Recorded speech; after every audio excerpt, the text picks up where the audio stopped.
All right, I will say good morning, or good tavach. Baruch Hashem, what a schus to be able to begin another week of Menachos.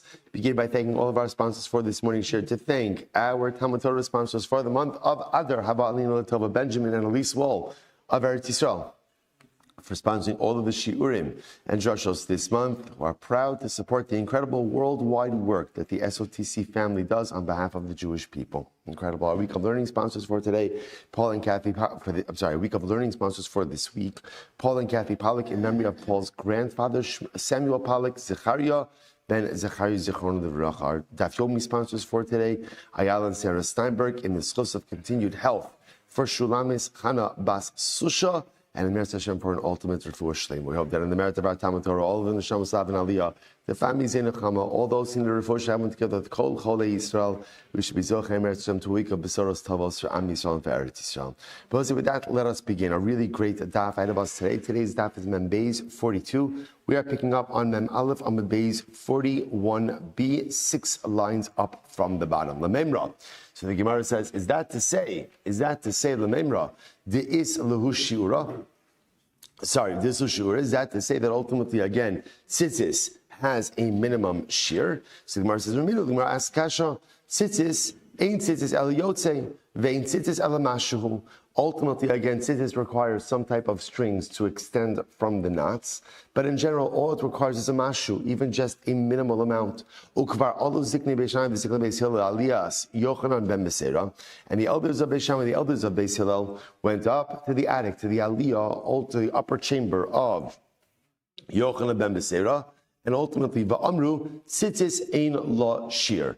There is no shir for Tzitzis. Kiyotze bo lulav ein bo shir. Similarly, lulav doesn't have a shear either. The Gemara says, 1 second. My love ein lo shir klal. Now, are we assuming over here that this means that tzitzis has no shear, lulav has no shear at all? Well, that can't be. To which the Gemara says, lo, tab of Mem Beis 42a, ein lo shir lamalo, aval yesh lo shir lamata. No, rather, what it means is like this. For tzitzis, there's no maximum shear, but there most certainly is a minimum shear. The Gemara says, how do I know this? Because if you don't say this, remember again, the Brisa linked both tzitzis and lulav. So what are you going to say by lulav? When it says ein lo shear, means lulav has no shear at all. That's not possible. V'hatnan, we learned Rabbi side 42a, 4 lines down. V'hatnan. Lulav, sheyesh b'gimel tvachim kedei lana'aneh bo kasher. Ultimately, again, a lulav has to have a minimum of 3 tvachim. 3 tvachim is what you need in order to go ahead and shake it. If you don't have that, the lulav is not kasher. So what does it mean, ein lo shir? Elo, ein lo shir lamalo, aval yesh lo shir lamata. By lulav, when it says ein lo shir, it means there's no maximum height for lulav. So you want to have a very tall lulav, that's your prerogative. There most definitely is a minimum shear. Hachanami, so too by tzitzis, ein lo shir lamala, aval yesh lo shir lamata. Similarly, by tzitzis, there is no maximum shear. So if you want to have a very long tzitzis, that's your prerogative. You can do so. However, again, there is a minimum shear of tzitzis. Now, what the minimum shear of tzitzis is, we're going to talk about, right? We still haven't established, but essentially what we do know is we need the double knot that affixes it to the beged. That's going to be your daraisa. Then we have a series of what we call windings and subsequent knots, and then clearly there has to be some amount of strings that hang freely from the knots themselves. Exactly the number of knots, the number of windings, the minimum length of the strings, that we still have to clarify in Meretz Hashem, which we'll get to. Good. So we'll say tzitzis, when the Torah says tzitzis, in tzitzis ella anaf. Tzitzis by definition means that there must be free hanging strings. In addition to the knots, there has to be free hanging strings. V'cheinu omer, as the quotes over here, the pasuk from Yecheskel, vayikachini b'tzitzis roshi. He grabbed me, or he took me by the tzitzis of my head. So clearly the imagery is free-flowing hair. So too again, you see that tzitzis means ultimately, the tzitzis has to have the free-flowing strings, the free-hanging strings. So Amar Abaye, Abaye says, and you have to separate the strings just like the tzutzisa of the Aramean. What does that mean? Take a look at Rashi. Rashi's 3 lines down from the top. It's Lefarda. Ki tzutzisa d'armai, ki beluris shel ovdei kochavim, divukos milamata uferudos milamala. So we'll say, so again, this is like the beluris. Remember, we've spoken about the beluris many times. This was like the idolater's mullet, right? The idolater's mullet, right? So this idea is like this ponytail that is braided on one end and free hanging, free flowing on the other end. So tzitzis has this same imagery. Interestingly enough, by the beluris, it sounds like the bottom was braided and the upper part was more free flowing. Again, by tzitzis, it's the reverse. The upper part is braided, the lower part is free flowing. But ultimately, again, you see halacha l'maisa that tzitzis must have free hanging strings. We're both saying there's another very interesting halacha that we're going to talk about more as well, which is this tzarech lefarda, the idea that the tzitzis strings are supposed to be separated. So we'll talk about this more when we get to the actual process. I think it's tomorrow's daf, actually, where we get into the actual process of actually putting on tzitzis, putting on talis gadol, about what your obligation is with the strings when you actually put it on. But stay tuned for that. Tanabanan, hitil ala karen o ala gedil kshera. If you went ahead and you actually put the tzitzis on the actual corner. So we'll say, so remember, when we look at our tzitzis, our talis katan, so you'll notice again, tzitzis, it's on the corner, but it's not on the corner, right? Here we're talking about, what if you went ahead and you actually put the tzitzis, you affixed it literally to the actual corner of the baguette, or ala gedil. So gedil is actually interesting. Rashi says over here, Gedil, Chut Ava v'chazak. It's the second line in the short lines. So often what they would do is on their garments, they would make like a reinforced edge of the garment. This way, again, it would make the garment a bit more durable. The garment wouldn't tear. What if you put the tzitzis on that reinforced edge? So the Gemara's case over here is where literally you're putting the tzitzis on the actual corner of the garment itself. So again, either on the actual corner, or on this gedil. What's the halacha? So the Gemara says kshera. It's good. It's kosher. Rabbi Eliezer ben Yaakov posel b'shteim. Rabbi Eliezer ben Yaakov says no. It's possible. It's possible. They will say now, what's going on over here? Rabbi Eliezer ben Yaakov holds that halacha l'maisa, when the Torah says you have to put the tzitzis on the knaf, it means on the corner, but not literally at the edge of the corner. That tzitzis has to be a little bit further up, a little bit above the actual edge of the beged itself. So the Gemara says, Kiman Ozla, Had Amrav Gidal Amrav. So in accordance with whose opinion is the following statement made? What was the following statement? Tzitzis tzricha sheteheino tefes al hakeren. Tzitzis ultimately again has to literally hang down or like bang against the corner. If you look at Rashi, sheteheino tefes al hakeren, shete tola umake al hakeren kolomar kishiagbiena lemala min asafa kadeshe tola vinogas hatluya bekeren. That literally again, it has to be hitting against the corner. Shene emar al kanfei vigdehem. Whose opinion is that? Like Kiman, Rabbi Eliezer ben Yaakov. Now both say, now what that statement, what Rav Gidol says in the name of Rav, essentially is, tzitzis has to hang down on the corner, but should not actually be on the corner. So in other words, when the tzitzis is affixed, so halacha l'maisa again, it's a little bit above the corner, so therefore it's hanging down on the corner, but not on the corner itself. Whose opinion does that reflect? That's Rabbi Eliezer ben Yaakov. Because what Rabbi Eliezer ben Yaakov say? Rabbi Eliezer ben Yaakov said, if you literally put the tzitzis on the corner of the beged itself, the actual corner, the tzitzis is pasul. So again, this reflects the view of Rabbi Eliezer ben Yaakov. Incredible. So I will say, so therefore, this seems to be the conclusion of the Gemara, that tzitzis cannot be on the actual corner itself. And if you actually affix tzitzis to the corner of the actual corner, ultimately, again, the tzitzis is going to be pasul. So that's why, if you notice, by the way, tzitzis is never actually affixed. Mamish, like when I say at the corner, I mean like at the bottom right angle of the actual garment. Tzitzis is never affixed there. Tzitzis is already a little bit above. How far above we'll get to in just a moment. But halacha l'maisa, you are not allowed to put it at the corner, and if you do so, the tzitzis is pasul. We'll see now, watch this. Amrav Yaakov, Amrav Yochanan, V'sar sheyarchik milo kesher godel. How far up from the corner do you have to go ahead and put the tzitzis? So literally again, on both sides, the amount of space between the top of your thumbnail and the first knuckle on the thumb, right? So literally again, this top of the thumb. I bite my nail, so this is not good, right? Nervous habit, right? But the top of the I can't demonstrate anything with hair. I can't demonstrate anything with thumbnails. It's terrible. All right. So I'll say, so again, so top of the thumbnail to the first knuckle. That's the amount of space that the tzitzis have to be distanced from the actual corner of the garment up into the beged itself. Okay? So the Gemara says, V'itzrich d'Rav Papa, v'itzrich d'Rab Yaakov. So we'll say, now watch this. So essentially, we need both of these statements. Now remember, so what we have over here is as follows. So we establish the fact that tzitzis is not put on the actual corner itself. Okay, how far above the corner? So Rabbi Yaakov comes along and says, you put it the distance between the top of the thumbnail and the first knuckle of the thumb. Okay. Now there was another statement of Rav Papa. What was Rav Papa's statement? Rav Papa's statement was, you should not put tzitzis more than 3 finger breadths from the bottom, from the edge of the garment. Okay? So I've got Rav Papa saying not more than 3 finger breadths from the edge. I have Rabbi Yaakov saying that you're really supposed to put it from the top of this distance from the top of the fingernail to your knuckle, that amount above. So the Gemara says, why do I need all these opinions? Rav Papa, Rabbi Yaakov. I need both of these opinions. Why?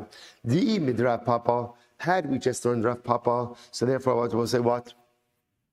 So Rav Papa says, you really should go ahead and you should not put the tzitzis more than 3 finger breadths from the bottom of the garment. So I would have felt like this. Maybe Rav Papa says like this. Rav Papa is saying, you should not put the tzitzis more than 3 finger breadths from the edge of the garment. However, the kama de makriv mali. But you could put it as close to the corner as you want. Therefore, it's tzirich Rabbi Yaakov. Therefore, Rabbi Yaakov comes along. What does Rabbi Yaakov teach us? No, there is a minimum distance between the edge of the garment and the tzitzis. What's the minimum distance? That's the space between the top of your thumbnail and the first knuckle. So the Gemara says, "V'i mid Rabbi Yaakov." And how do we just say Rabbi Yaakov? Havamina melo kesher godel dulo lekarev. Tvei, the kamadirachik ma'ale. But again, if it was just from Yaakov, I would have said you need a minimum of distance from the bottom, from the edge of your garments, from the corner. What's the minimum distance? The space from the top of your thumbnail to the first knuckle. But ultimately, again, after that, put the tzitzis as high up on the garment as you want. That's why I need Rav Papa. So we both say, therefore, these two opinions really come together quite beautifully. So there's 3 important pieces of information. Number 1, you cannot put tzitzis on the actual corner of the garment, despite the fact that the way the Torah indicates to us the mitzvah of tzitzis is that you put it on the corner, al kanfei vigdehem, which sounds like the corners, right? You put it on the corner. We do not put it on the actual corner. Okay, that's statement number 1. Statement number 2 is that, or halacha number 2, is that the minimum distance between the tzitzis and the corner is again the space between the top of the fingernail and the first knuckle of the thumb. That's the minimum distance that you must have between the corner and your tzitzis. The maximum distance, 3 finger breadths. So these 3 halachos all work in concert with each other to give us placement, ultimately again, of our tzitzis. Incredible. Let's go back there. Says the Gemara. Good. Ravina, Rav Sama have a yassi kamed Ravashi. So Ravina and Rav Sama were sitting in front of Ravashi. Chazi Rav Sama lekarni diglimei Ravina disasar ubatsar mimale kasher gadol. This is interesting. So what ended up happening? So Ravina and Rav Sama, right, were sitting in front of Ravashi. So Rav Sama saw that the tzitzis of Ravina, what ended up happening was the hole through which the tzitzis were placed ripped, and therefore, again, the tzitzis themselves were hanging on the actual corner of Ravina's garments, right? Almost like it happens. Sometimes there's a hole in the bit.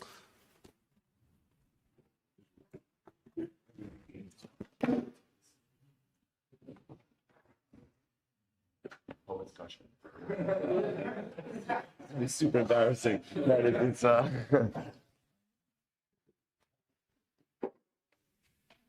Okay, so just to illustrate, right?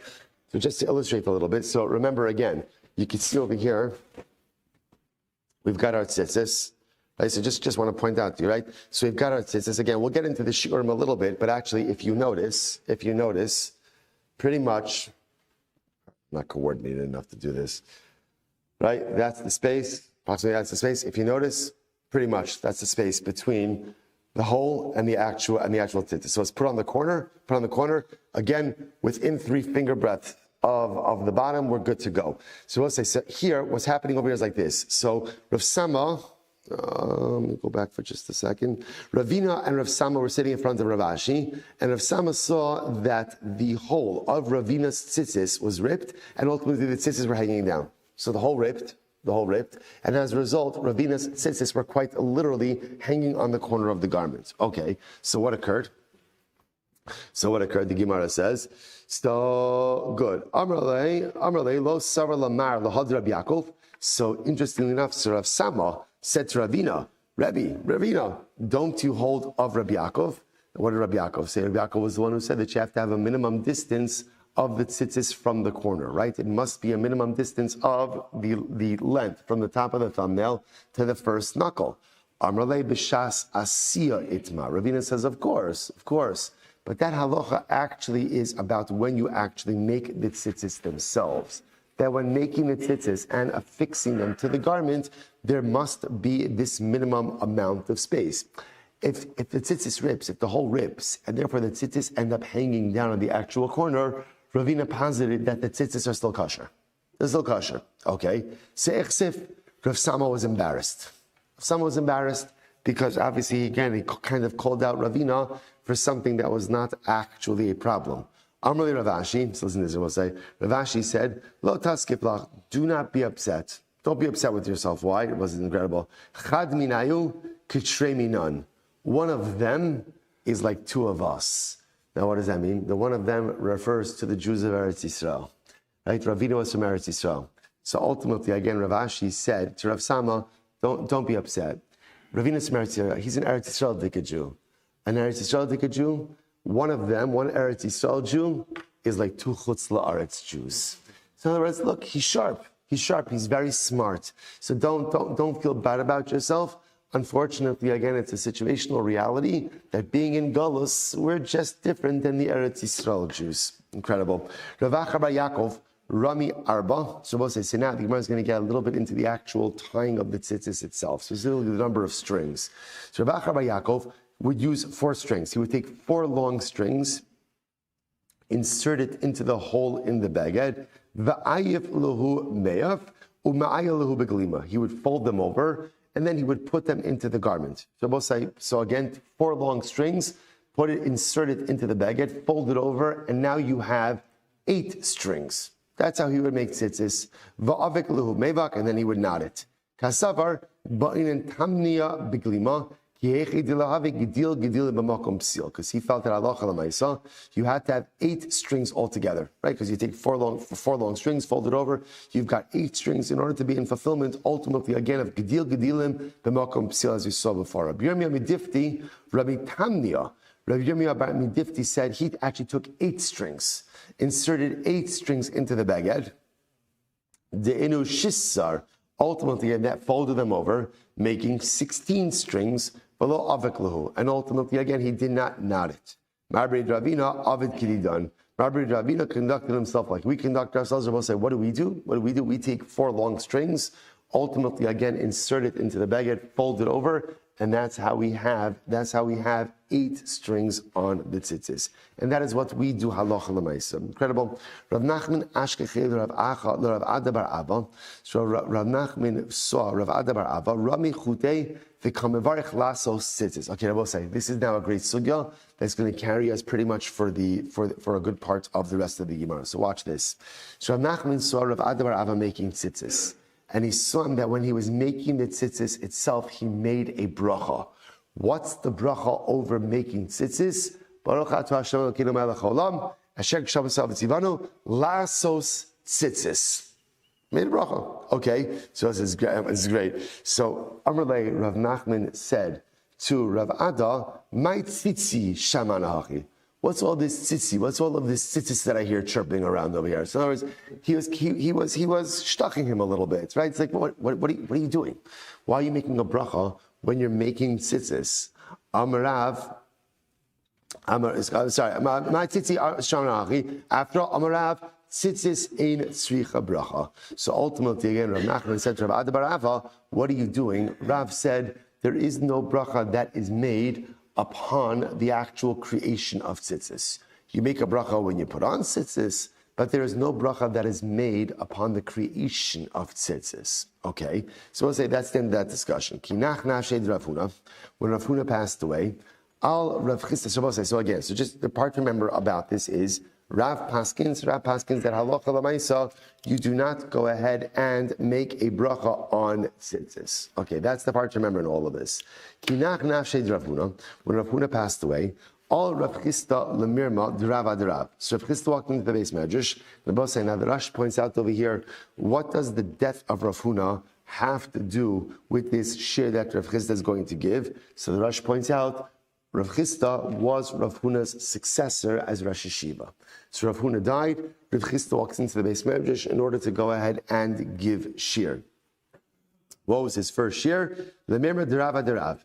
Ultimately, again, he was going to contrast two opinions of Rav. Why?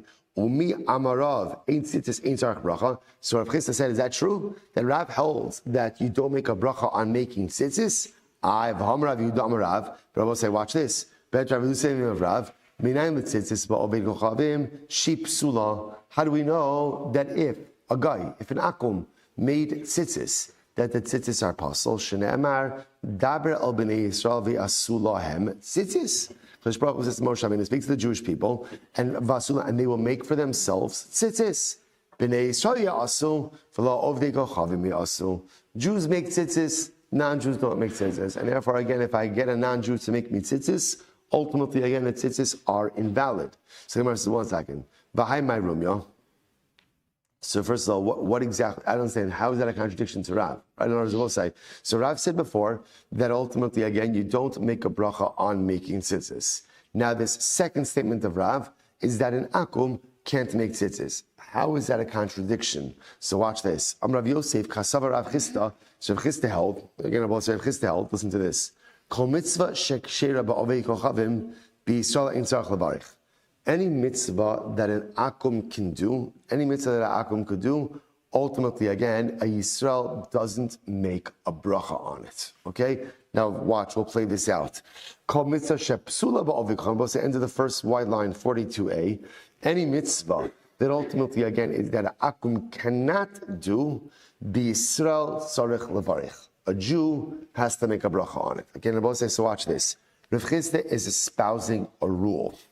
If an akum is allowed to do it, a Yisrael doesn't make a bracha.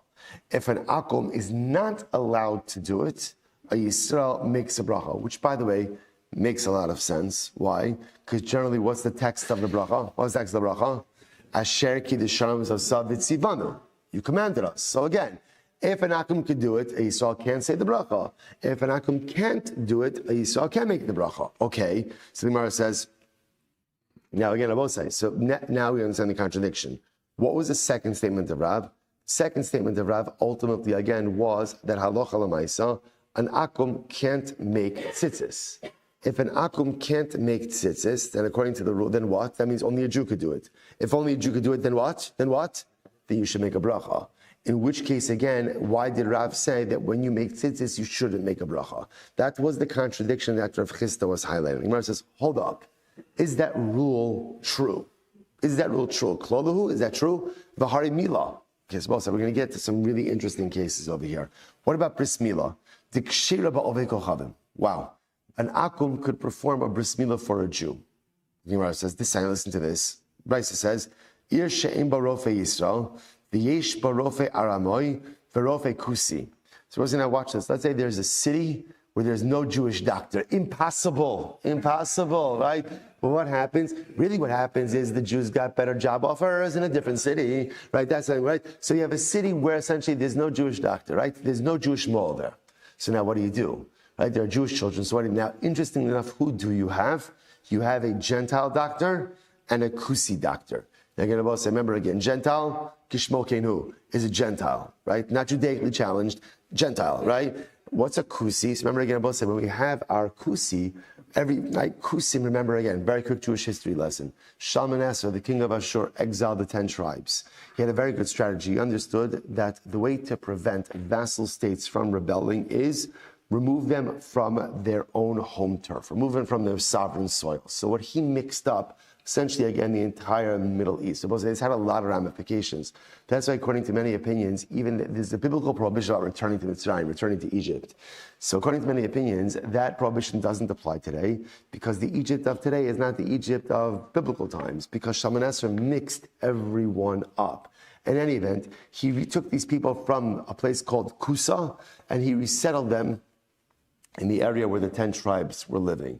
So now they were idolaters. There was an outbreak of lions. Lions are not indigenous to Eretz Yisrael. An outbreak of lions, and ultimately, again, they converted out of fear of God.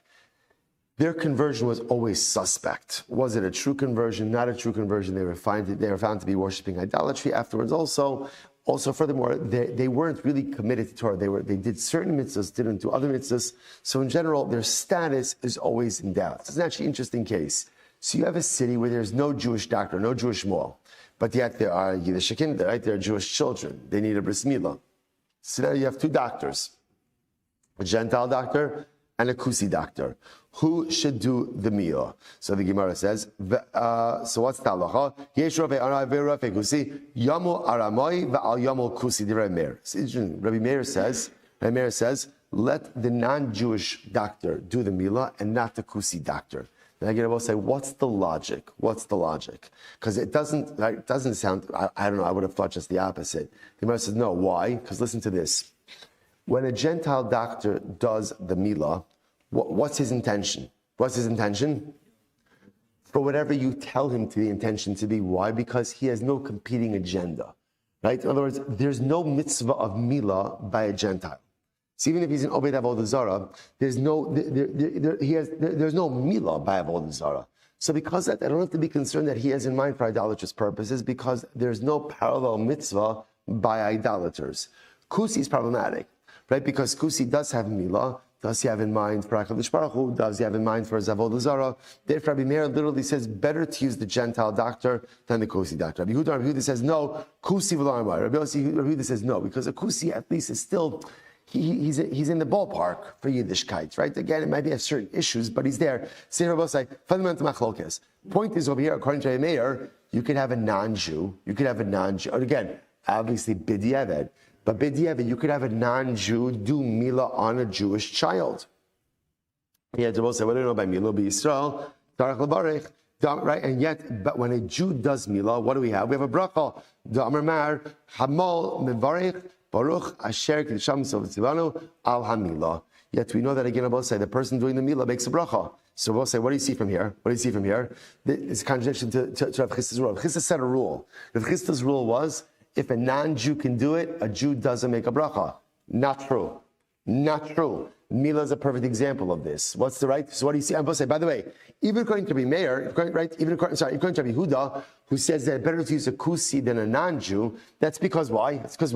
Because there's a choice. But it sounds like even according to Rabbi Yehuda, that if there is no choice, then what?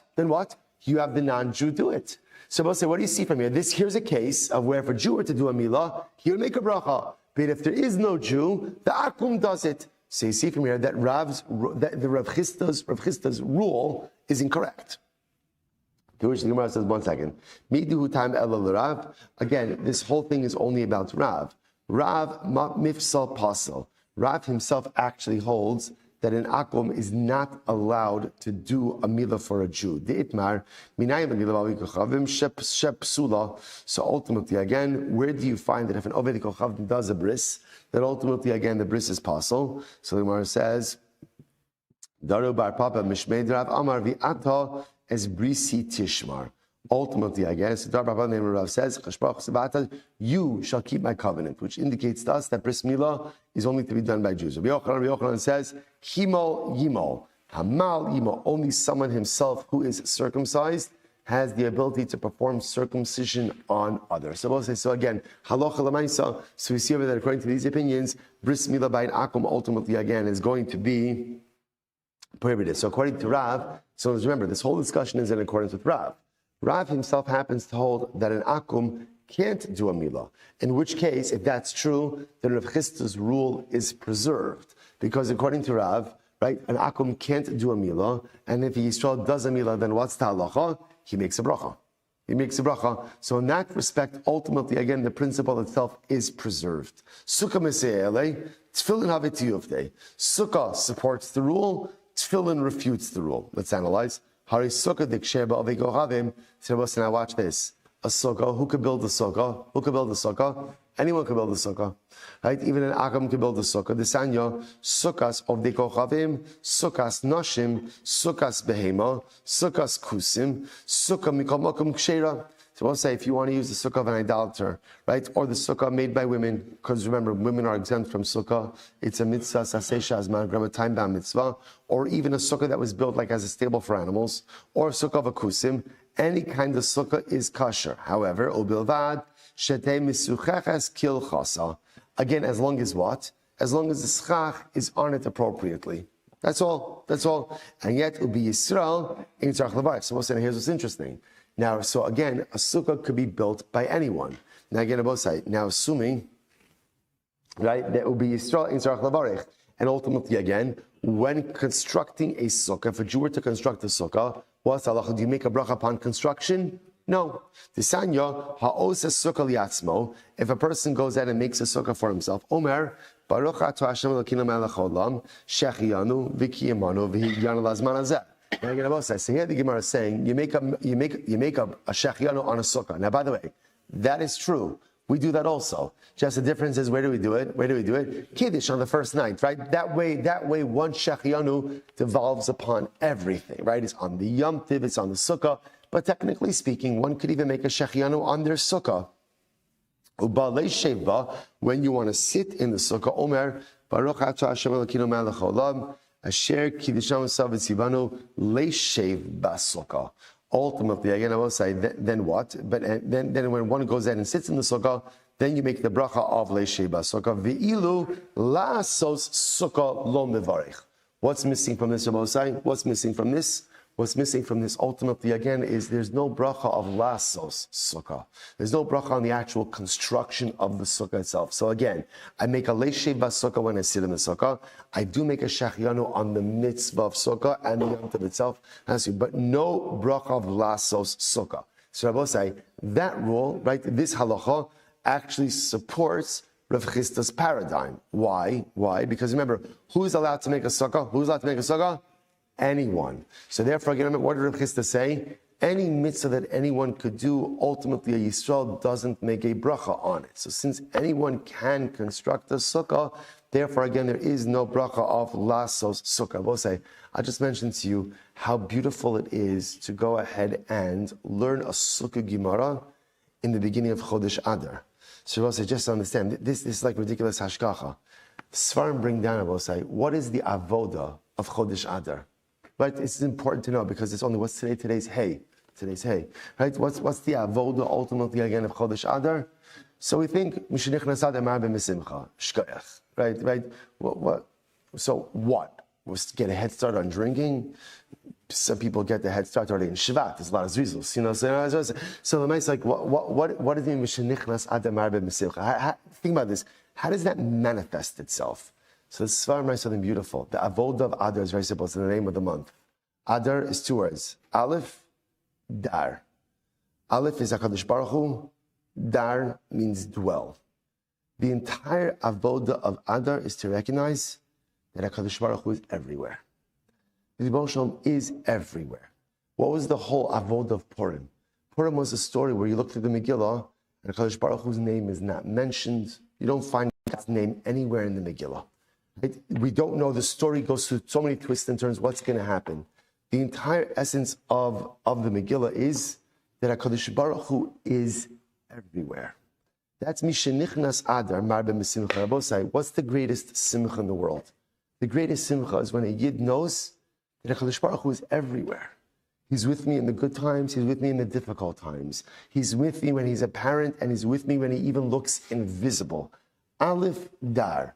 The Ribono Shel Olam lives everywhere with me at all times.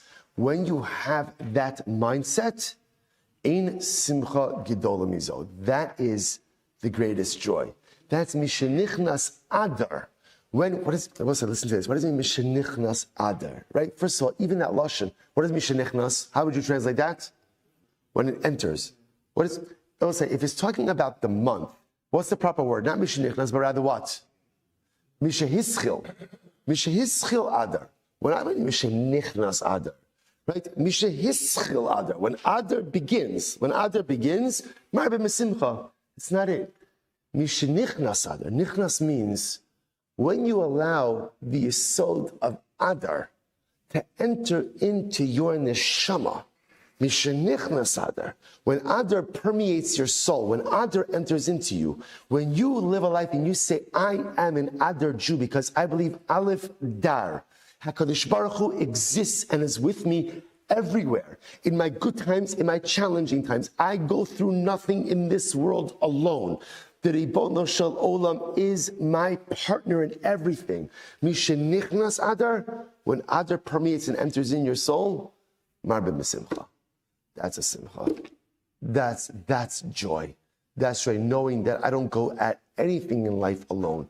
The good, the challenging, the beautiful, the difficult, right? The holy, whatever it is, everything. Mishenichnas, then there's simcha. The Rebbe said there's only one other mitzvah whose essence is this Adar. And what's that? Sukkah. The Zohar brings down, what's the entire essence of Sukkah? So when you enter into the Sukkah, you're supposed to believe that you're entering into Selah Dehemenusa, the protective shade of HaKadosh Baruch Hu. Rebbe bringing in the beautiful Sas that we quote every single year, although this is the first time I'm ever quoting it in Adar. Right? Minimum shir of a Sukkah is 2 walls and a little bit. Shtei defanos umashu. Says this Sas. What's the imagery there? This is wall 1, this is wall 2, and this is wall 3. It's an embrace. The Sukkah is I leave everything else in the world and I enter into the embrace of HaKadosh Baruch Hu. I don't get a handshake from HaKadosh Baruch Hu. Maybe the Yekas get a handshake from HaKadosh Baruch Hu, right? I don't get a handshake from HaKadosh Baruch Hu. That's not what you get. HaKadosh Baruch Hu gives you a hug. You see the Ribono Shel Olam, he doesn't give you like a shkach and a little wave. HaKadosh Baruch Hu wants to hug me, wants to embrace me. That's Sukkah. So I just want to point out something amazing. How incredible is it that in Adar, we learn a Sukkah Gemara. Adar, Aleph Dar, Mishenichnas Adar. When you allow the Yesod of Aleph Dar, Hashem lives with me at all times, to enter into your soul, then you feel overwhelmed by a sense of simcha, and to amplify that, to then do a Sukkah Gemara. The 2 kind of major points on the Jewish calendar, where the goal is just to feel connection and the love and the embrace of HaKadosh Baruch Hu. Absolutely incredible. A lot of love for a Sunday. A lot of love just to begin. But I will say, I just want to point out, it would be foolish to not feel the love of HaKadosh Baruch Hu, especially, I will say, you understand, right? It's a little bit more than a week before Purim, and the largest buildup of military forces, right, in the Middle East by Persia. A week before Purim, and there is no doubt that another Purim miracle is unfolding in front of us right now. Absolutely, overwhelmingly amazing, right? What's his name? The religious head of Iran, Yimach Shmuel Silber. What's the guy's name? Khamenei, this was on Tazir this morning, appointed a successor today because he fears assassination, as he should. And halavai, right? Yukuyim divrei piv, right? Let's say, do you understand like what this means? Do you understand what this means? Other nations are fighting our war. By the way, not just other nations. The strongest nation on the face of this world, right? The largest, right? The Gerald Ford, the largest aircraft carrier in the world, is moving towards Persia, is moving is a direct threat to the modern day Haman. It's not our aircraft. I don't know. It's ours. We're Zocha Baruch Hashem to be citizens of this great nation. I would say, you understand what that is? Like sometimes we see news and it's just news, but sometimes you just have to feel like Kadosh Baruch Hu. It's Adar, Aleph, Dar, Sukkah, this massive buildup. Something overwhelmingly incredible is unfolding right in front of us just a week before Purim. And I will say, just one last thing, then we have to move on. Stop holding me back. But we have to move on. I will say, I just want to tell you something. What's the message for us? If the Ribono Shel Olam is doing this for us, we need to reciprocate. It's time for our A game. It's time for our A game. There's no more spiritual slouching. There's no more just getting by. Kadosh Baruch Hu is putting things into motion for us, and we have an absolute unequivocal obligation to reciprocate. If HaKadosh Baruch Hu is literally moving mountains and aircraft carriers for Am Yisrael and for Eretz Yisrael, then Allah has kama v'kama. We have to see what can we do to express our profound gratitude for this overwhelming siyata d'ishmai that is unfolding right in front of us. Let's make it a month of Aleph Dar and Emirat Hashem, who says you can't have Sukkos in Adar. I'll say these incredible love, we're feeling it, and Emirat Hashem, let's reciprocate it. Let's go back there. Says the Gemara. Tefillin. Now, again, so Sukkah supports the rule. What about Tefillin? Tefillin Tiyufte. Now, Tefillin is actually a refutation of the rule. What happens in Tefillin? So Tefillin Tiyufte, V'hari Tefillin de Psulas Avikochav. Now, listen to this. An Akum is not allowed to write Tefillin. The Tani Rabbi Chanina, Brei Rava, will say Amud Beis, Mi Parishna, or Mi Pashranya. So that's a place. Sefer Torah. We'll say Membez 42b. Sefer Torah, Tefillin Mezuzos, Shekasvan, Stuki, Kusi, Oved Kochavim, Isha, Vekatan, Mumar Psulin. So if you have a Sefer Torah, Tefillin and Mezuzos, they are written by Stuki, a Kusi, an Akum, an Eved. Eved in this context, of course, means an Eved Kanani. Isha, a Katan, a Mumar. It's possible. Shneimar, Ukshartim, Uksaftim, because the pasuk says you shall tie it and you shall write it. There's a juxtaposition. Kol sheyeshno b'kshira, yeshno b'ksiva. Whoever is obligated in the mitzvah to put on tefillin is permitted to write. And by the way, it's not just tefillin, because remember, tefillin, Torah, tefillin are always grouped together. So whoever is obligated to put it on, ultimately, again, is permitted to write it. Kol sheyeshno b'kshira, whoever is not permitted to go ahead and wear it or doesn't wear it, eno b'ksiva, ultimately, again, can't write it. So we're not interested for both. So again, so what do you see from here? You see from here that an akum is not permitted to go ahead and write a pair of tefillin. Yet, what's the halacha? Ubi Yisrael in sarach levarich. Yet I will say, what happens when a Jew makes a pair of tefillin? There's no bracha over the creation of tefillin. The shalach Rav Chia Breid Rav Huna Mishmeid Rabbi Yochanan al tefillin shayat omer Baruch Asher Kedushamas Osav Tzivana Laniach Tefillin. Right? When you put on your tefillin shal yad, you make the bracha of Laniach Tefillin. Al tefillin shal rosh omer Baruch Asher Kedushamas Osav Tzivanu al mitzvas tefillin. So again, Abba says, we did this again just a few days ago. Right? So when you put on your tefillin shal yad, you make the bracha of Laniach. When you put on your tefillin shal rosh, you make the bracha of al mitzvas. But yet, what's lacking? Ve'ilu lasos tefillin lo mevarich. There is no bracha of lasos tefillin. Shabbos say, now this contradicts Rav Chisda's presence. Because what does Rav Chisda say? If an akum can't do it, then what? Then a Yisrael makes a bracha on it. See, here's a perfect example. An akum can't make tefillin, but yet when a Yisrael does, can't write tefillin, but yet when a Yisrael does, there's no bracha. So the Gemara says, Ela lav chaynu taima. Rather, Rabbi say, what's the rule? So in general, Rabbi said, this happens to be interesting. We're trying to figure out, when do you make a bracha, in other words, on a mitzvah, right? When do you go ahead and make a bracha on the creation of a mitzvah versus when don't you make a bracha on the creation of a mitzvah? So here we go. Here it is. Kol mitzvah, da'asiyasa gimar mitzvah. Oh, so listen to this. Any mitzvah where the action itself is the fulfillment of the mitzvah. The action is the actualization. When that happens, kigon mila. A good example of that is bris milah, right? They both say the action is the actualization. in that case, even though an akum technically can do it, a Yisrael makes a bracha. Yisrael makes a bracha. So the good example of that is like bris milah, right? So by bris milah, ultimately, again, the action itself is the actual mitzvah. So when the action is the actualization of the mitzvah, you make a bracha, even if an akum can't do it. The whole mitzvah, the asiyas lav gimar mitzvah, but any mitzvah where the creation of the mitzvah object is not the end fulfillment, kigon tefillin. So I will say a good example of this is tefillin, right? Where the creation of the tefillin is not the end mitzvah. What's the end mitzvah? What's the end mitzvah? Wearing it. What's another example of this? Tzitzis, right? Let's bring it back home. Tzitzis is the example of this, right? Because the actual creation of the tzitzis is not the mitzvah, although we may challenge that. It's the wearing of it that's mitzvah. Kigon tefillin, afal gav de psulos, ba'aviko chavim b'yisra ino tzarech lavarich. So you're going to both say, so therefore, again, watch this. So therefore, we're reframing the rule.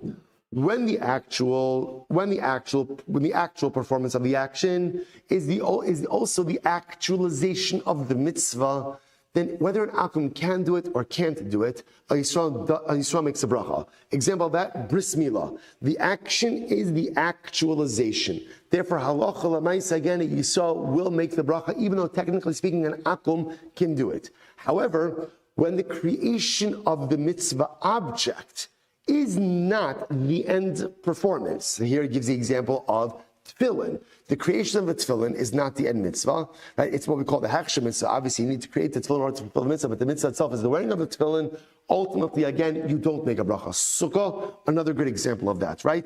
The creation of the sukkah is not the end mitzvah. Therefore, halacha l'maisa, there is no bracha. So what about tzitzis? What about tzitzis? Now, both saying, here we go. But tzitzis, bakam infligi. Here's the machlokes by tzitzis. Mar savar chovas talisu, umar savar chovas gavrahu. Ooh. We'll say, watch this. Watch this. This is really great. This is really great. What is the nature of the obligation of tzitzis? Is tzitzis what we call chovas talis, or what we call, we'll say, okay, get ready for this. We're going to do a little cheftza gavra machlokes. Is tzitzis what we call din in the cheftza? Meaning that if you have a four-cornered garment, you need to put tzitzis on that. Or is tzitzis a chovas gavra? That if I'm wearing a four-cornered garment, I have to put tzitzis on it. So what's the nafkamina? What's practical between those two approaches? What's the practical difference? Watch this. Let's say I have a four-cornered garment that's in my drawer. I'm not wearing it. I'm not wearing it. Am I obligated to put tzitzis on it? So let's go through this. If it's a din in the cheftza, if the mitzvah of tzitzis says that when you have a four-cornered garment, you have to put, it doesn't, wearing it, not wearing it, doesn't make a difference. The Torah says if a yid owns a four-cornered garment, you must put tzitzis on it. Then whether I wear it or not is irrelevant. I have to put tzitzis on it. If on the other hand it's a din in the gavra, no, the halacha is that when a Jew wears a four-cornered garment, he's got to put tzitzis on it. But if he's not wearing it, then what? Then ultimately, again, there's no mitzvah of tzitzis. Say for say, watch this. This is a fundamental yisodistic machlokis by tzitzis. And now again, Rabosai, so again, we always thought the nafkamina was if halacha l'maisa, I'm not wearing it. But now, we see there's another nafkamina. What's the other nafkamina? Do you make a bracha at the time that you're creating the tzitzis? So it also depends. What does it depend on? If we say that ultimately, again, if we say that halacha l'maisa, that tzitzis is a din in the cheftza, that means putting the tzitzis on the garment is in and of itself the fulfillment of the mitzvah. If that's the case, then you should make a bracha when you make the tzitzis. If on the other hand, no, tzitzis is a chovas gavra, it's an obligation upon the individual. So therefore, creating the tzitzis is very nice. It's like building your sukkah. It's like making your tefillin. But that's not the actualization of the mitzvah. Therefore, there would be no bracha when you make the tzitzis itself. So therefore, I'll say incredible. So now, I just want to point out, this is really exciting, right? This is probably now, at 8:53, the most exciting thing happening in Baltimore, right? I'm just saying, right? It's a slow town over here, right? But this is the most exciting thing happening over here. We'll say, so now I just want to understand what's happening. Unless Moshe David gets out Salah call, then maybe you're watching the ambulance. But I will say, so I'll tell you, if you want to see, if you watch Moshe David back that ambulance in, pulling out is one thing, backing that in, godless. Don't park next to him in the regular driveway, right? The regular parking lot, right? But let's say incredible. Let's say, so now watch this. So now two important principles coming out of it. Principle number one is when do you make a bracha on a mitzvah? When don't you make a bracha on a mitzvah? So number one is the Gemara says, when the act is the actualization, then the act that gets a bracha. A good example of that would be bris milah. The act itself is the actualization of the mitzvah, therefore it gets a bracha. When the act itself is not the actualization of the bracha of the mitzvah, then no bracha on the creation of the object. Examples of that would be tefillin, sukkah. Obviously, I have to create the object in order to perform the mitzvah, but the creation of the object is not the actualization of the mitzvah, therefore no bracha. That is a very important rule. But we'll say, so then that leads us to tzitzis. Do I make a bracha when making tzitzis or not? So again, it depends. Is the act of tzitzis, making the tzitzis themselves, the actualization of the mitzvah? Or is the person wearing the tzitzis the actualization of the mitzvah? And that is an inherent machlokes in tzitzis. The nafkamina will be if you hold that the actual creation of the tzitzis is the fulfillment of the mitzvah, then it's kind of like bris milah. In which case you should go ahead, and which would mean it's a din in the chefza, a din in the object, that you should make a bracha when fashioning the tzitzis. If on the other hand that no, it's more a din in the gavra, in which case tzitzis is like tefillin, the mitzvah only comes out when the individual wears the tzitzis, there would be no bracha on going ahead and making the tzitzis themselves. Incredible. We will say, so the Amalei Rav Mordechai, let's finish this up. Amalei Rav Mordechai, Rav Ashi, Asun Haki Masni Salah. This is how you had this. This was your text, your version. Anan Haki Masnina. We have a different version of this. Amar Rabbi Yehuda, Amar Rav Minayin Tzitzis become Shekshera. How do you know that if an akum made tzitzis, it's kasher shene'emar daber al bnei Yisrael v'yasulahem tzitzis. Pasuk says, speak to the Jewish people. V'yasulahem. V'asulahem means vasu, and they will make for them tzitzis. Yasulahem acherim. We dash that and say v'asulahem means even others could make your tzitzis for you.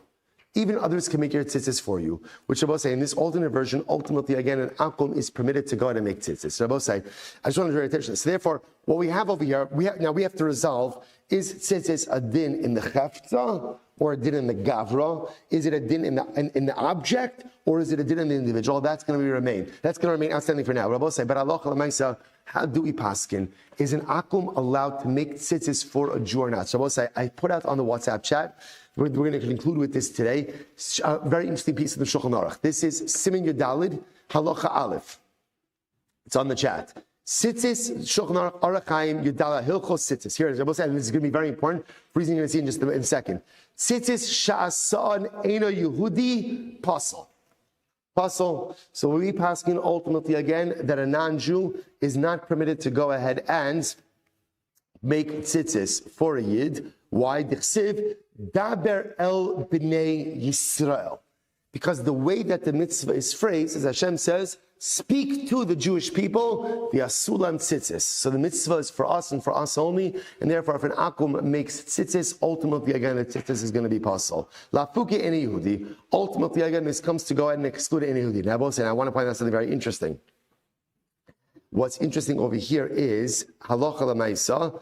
The Mishnah Berurah says, but listen to this: v'dafka im tachvo bekaf o asa chuya o akesh rishon. Aval machuya v'akesh rishon asa Yisrael ha'eni Yehudi gamer shal chuyos v'aksharim ein rachel mitzvah. Watch this.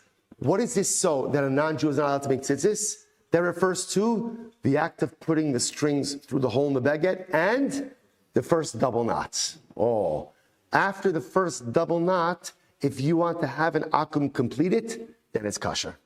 Then it's kosher. So, which goes back to what we learned before. That right? Kesher elyon d'oraisa. So the act of putting the strings in the baguette and the act of tying the first knot, that has to be done by a Jew. But halacha l'maisa, again, everything out after that can be done by an akum. Now one last halacha that we're really going to stop. He says, va'isha ksher la'asosan.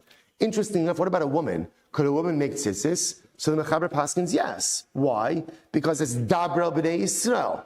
Now the Ramah says, Hagah, v'yesh machmir lahatzrich anashim she'asu osan. So there are those who are machmir that say that only men should make tzitzis. V'tov la'asos kein lechatchila. and it is good to conduct yourself like this l'chatchila, to have men make tzitzis, right? So bidi eved, again, it's mechaber paskins, a woman can do it. Ramah says better to be machmir and only men should do it. Rabbi, so why am I sharing this with you? Because this halacha was very pertinent during the war. During the war, there was a massive mobilization for tzitzis. That's what was it. So this shaila came up, right? Could women make the tzitzis? So again, the mechaber clearly says yes. Okay, so for the Sfardim, not a problem, right? But ultimately, again, Ashkenazim Ramah says tov lahachmir. So again, we saw many poskim. Okay, tov. Say the lashon over here is yesh lachmir. He says v'tov lasos kain l'chatchila. So l'chatchila better to have men. But again, war is never l'chatchila.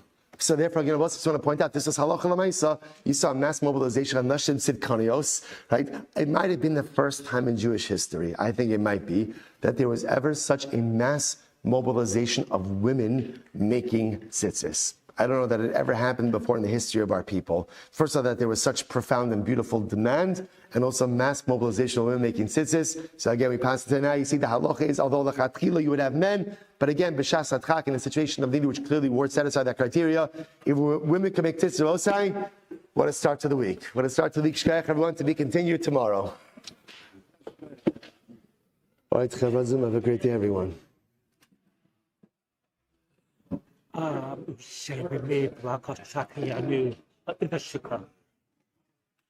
We met Rakashakiyanu at the first day. Correct. From my Menachos, met Shaka. Raka, from Repeshaka, you know what I mean? Right. So there's no lasos sukkah. There is no bracha of lasos sukkah. And about the issue about